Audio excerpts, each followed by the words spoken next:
پری اور پھول۔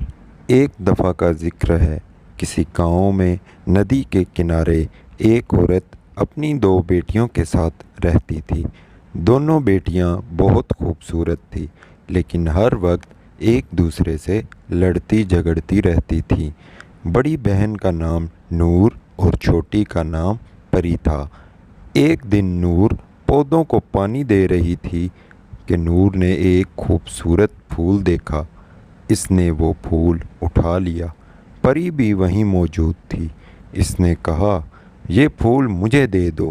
نور نے کہا، نہیں، پہلے یہ پھول میں نے دیکھا ہے۔ دونوں بہنوں نے بحث و تکرار کے بعد ہاتھا پائی شروع کر دی۔ اتنی دیر میں وہاں ایک بونا آ گیا۔ اس نے پوچھا، تم دونوں کیوں لڑ رہی ہو؟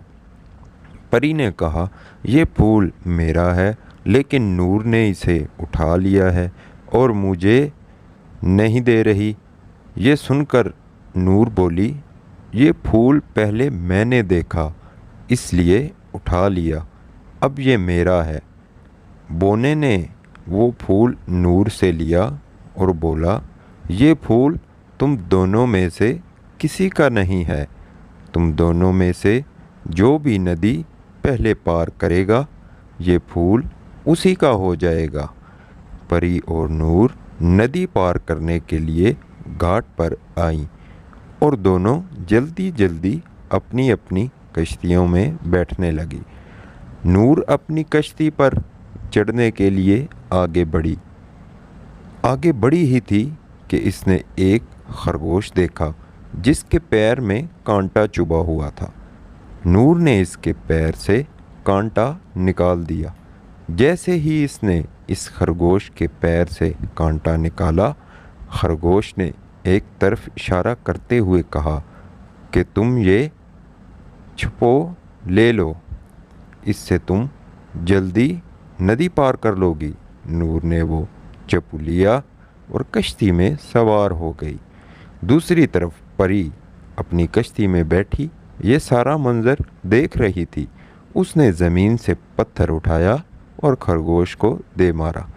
پتھر لگنے سے خرگوش تکلیف سے بلبلا اٹھا۔ یہ دیکھ کر بونا وہاں آیا اور غصے سے پری سے بولا، تم نے ایک جانور کو مارا ہے، جادو کے زور سے میں تم کو بھی خرگوش بنا دیتا ہوں تاکہ تمہیں پتہ چلے کہ کسی جانور کو مارتے ہیں تو اسے کتنی اذیت ہوتی ہے۔ بونے کے یہ کہتے ہی پری خرگوش بن گئی۔ بونا غصے سے وہاں سے چلا گیا۔ نور نے یہ سب دیکھ لیا تھا کہ کیسے اس کی بہن خرگوش بنی۔ وہ ندی پار کر چکی تھی۔ وہ فوراً واپس آئی اور بونے کا پیچھا کر کے اس کے پاس پہنچ گئی اور کہا، بونے بھیا رکو۔ اس کی آواز سن کر بونا رک گیا اور بولا، کیا بات ہے نور؟ نور بولی، بھائی میری بہن کو سبق مل گیا ہے، اسے معاف کر دیں، آئندہ وہ کسی جانور کو نہیں مارے گی۔ خرگوش نور کے ساتھ پری کے پاس واپس آیا اور اس پر منتر پھونکا۔ وہ دوبارہ خرگوش سے انسان بن گئی، جبکہ بونا یکایک ان کی نظروں سے غائب ہو گیا۔ نور پری کے ساتھ واپس گھر آ گئی۔ انہوں نے دیکھا کہ بونے نے پھول وہیں ڈال دیا تھا۔ پری نے اٹھا کر وہ پھول نور کو دے دیا اور اس دن کے بعد